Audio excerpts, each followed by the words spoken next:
নিজের ছেলের হাতে মার খেয়ে তার অত্যাচার থেকে বাঁচার জন্য আমাদের বাড়িতে উঠেছেন আমার দূর সম্পর্কের এক খালা। খালার নাম আমিনা বেগম। আমি আমার স্বামী এবং সন্তান নিয়ে ঢাকায় বসবাস করি। আমার স্বামী রাব্বি ভালো একটা জব করে। আমার ছেলে রাফি 3য় শ্রেণীর ছাত্র। দূর সম্পর্কের খালা বিপদে পড়েছে শুনেই আমি তাকে কিছুদিনের জন্য আমাদের বাসায় চলে আসতে বলি। আমার স্বামীর হয়তো কোনো আপত্তি ছিল না।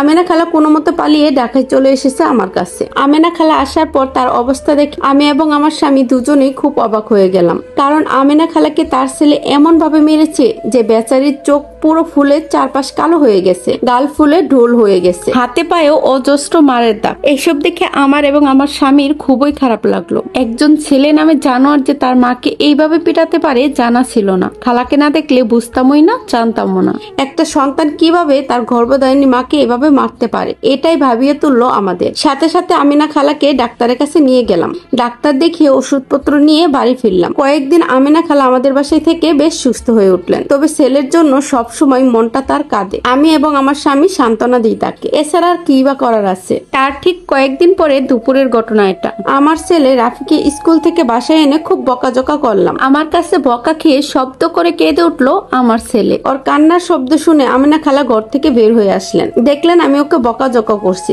আর করবে এমন? আর করবে?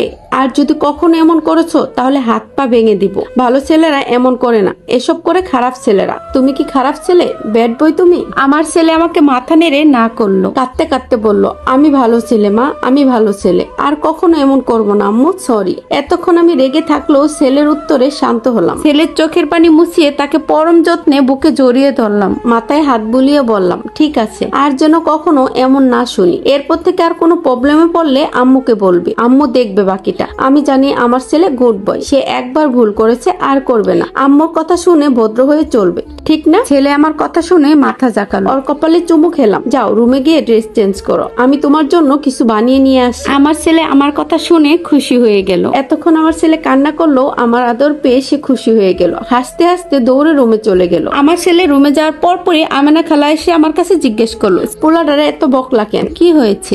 আমি দীর্ঘশ্বাস ফেলে বললাম, ও আজকে স্কুলে একটা ছেলের সাথে মারামারি করেছে খালা। টিচার আমার কাছে ওর নামে বিচার দিয়েছে। আমিনা খালা আমার কথা শোনা মাত্র পান চিবাতে চিবাতে বললেন, তাই বলে পোলাডারে এত বকবা? এটা একদম ঠিক কাজ করো নাই। এতে পোলাডার কি দোষ? যার লগে মারামারি করছে দেখো ওরই দোষ। তোমার তো উচিত আসছিল ওই পোলাডারে দুইটা লাগাই আসা। আমি হইলো তো তাই করতাম। করতাম কি? করেছিও। আর তুমি কিনা নিজের পোলাডারে এমন বকতেছিলা? তোমারে দেখি প্রায় পোলাডারে বকা দাও। একমাত্র পোলা তোমার, কই আদরে আল্লাতে রাখবা? তা না তুমি ওরে 19-20 হইলেই বকা দাও। খালার কথা শুনে হাসলাম আমি, সাথে অবাক হলাম। নরম সুরে বললাম, খালা কিছু মনে করবেন না, একটা কথা বলি। আমার কি মনে হয় জানেন?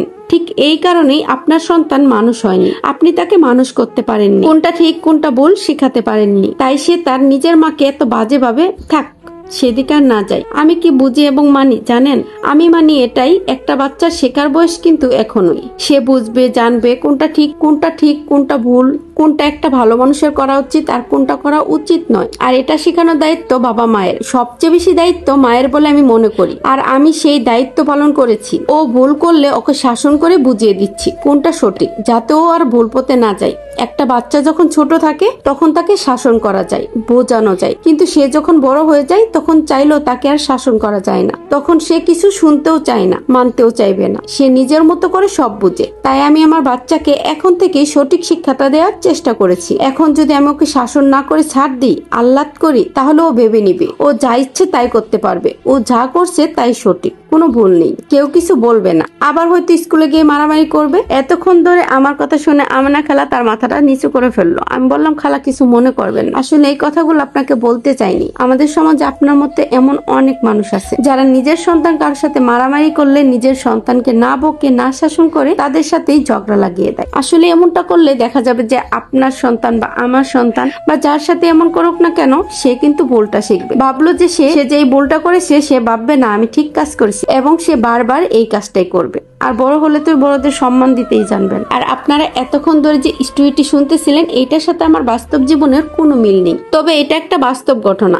একটা মায়ের সাথে ঘটেছে এমন, একটা মায়ের সাথে না, আমাদের সমাজে অহরহ মায়ের সাথে এমন ঘটতেছে। হয়তো ছেলের বউয়ের সাথে ঘটে, না হয় মায়ের সাথে ঘটে, বাবার সাথে ঘটে। আর কারণগুলো তো আমি উল্লেখ করলামই, সাথে আপনাদের একটা ছোট্ট মেসেজ দেওয়ারও চেষ্টা করলাম। আপনার সন্তানকে সঠিক সময়ে সঠিক শিক্ষাটা দিন, প্রয়োজন একটু শাসন করুন। আর স্টোরিটি ভালো লাগলে শেয়ার দিয়ে সবাইকে দেখার সুযোগ করে দিবেন।